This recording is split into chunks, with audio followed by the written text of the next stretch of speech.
ఒక వ్యక్తి మతమనే భావన నుంచి బయటకు వచ్చినప్పుడు సంతృప్తికరమైన జీవితం సాగించడానికి అవకాశాలు ఎక్కువగా ఉంటాయి.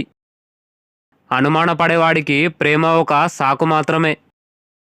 మీ బలహీనతల నుండి మీ బలం బయటపడుతుంది. పదాలకు మాంత్రిక శక్తి ఉంది.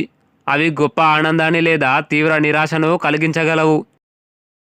మోసం చేసే గుణమున్న మగాళ్ళే ఆడదాన్ని బూట్లు నాకడానికి ఇష్టపడతారు. అసూయ నిరాశకరమైనది. దానితో శోధించబడకండి. మీ స్వంత నిబంధనల ప్రకారం జీవించండి. సమస్యను గుర్తించడం, దానిని పరిష్కరించడంలో సగం విజయం సాధించినట్లే. బుద్ధి యొక్క స్వరం నిశ్శబ్దంగా ఉంటుంది, కానీ అది పునరావృతం చేయడంలో అలసిపోదు మరియు శ్రోతలు కనుగొనబడతారు. చిన్న విషయాలలో మనసును నమ్మండి, పెద్ద విషయాలలో హృదయాన్ని నమ్మండి. ఒకరి వ్యక్తిత్వం యొక్క పరిధి ఆ సమస్య యొక్క పరిమాణాన్ని బట్టి నిర్వహించబడుతుంది. ఇది ఒక వ్యక్తిని అతని తెలివి నుండి బయటకు నెట్టగలదు. మేము ఆనందాన్ని పొందడం కంటే బాధలను మన నుండి దూరం చేయడానికి ఎక్కువ కోరుకుంటాము. స్వతంత్రంగా బతికే స్తోమత ఉండి కూడా మగాడి చేతిలో చెంపదెబ్బలు తినే ఆడది బాధపడడానికి అనర్హురాలు. 25 ఏళ్ళు ప్రేమలోనే గడిపితే ఇంకా బాగుపడేది ఎప్పుడు?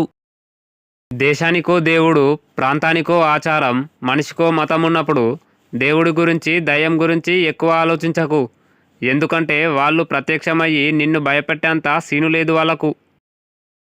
ప్రజలు వారు అనుకున్న దానికంటే ఎక్కువ నైతికంగా ఉంటారు మరియు వారు ఊహించిన దానికంటే చాలా అనైతికంగా ఉంటారు.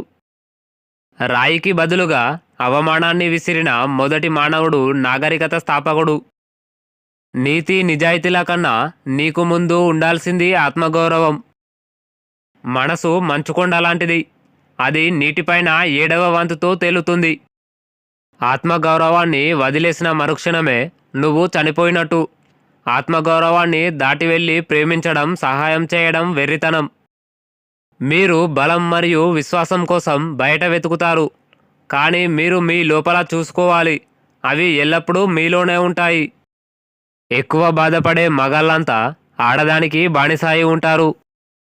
శక్తివంతమైన మరియు విజయవంతమైన వ్యక్తి కోరిక యొక్క కల్పనలను వాస్తవంగా మార్చడంలో విజయం సాధించాడు. మగాడి మాటలు కోకిలలా తీయగా కాకుండా సింహంలా గంభీరంగా ఉండాలి.